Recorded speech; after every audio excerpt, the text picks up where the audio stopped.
I have been using Minoxidil 2 times every day for over a year.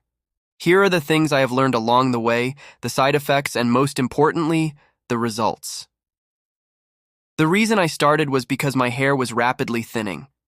It took me a bit of time to start because I was worried about the side effects. Luckily, the only side effect I have experienced is dryness in the scalp. I have, however, heard from other people that they have experienced more harsh side effects such as heart issues. Personally, I have tracked my heart rate and blood pressure since I started, and I have had no issues with that. Another thing I have learned is that it is very toxic to cats, so if you have one, oral minoxidil might be better for you. So, the results. This is the difference in my hair with 1 year of minoxidil usage. The results came quick, and after that it have felt more like a maintaining process. I have also used it for my beard. Here are those results as well. As you can see, it worked very well for the beard too. Let me know your experience from using minoxidil in the comments.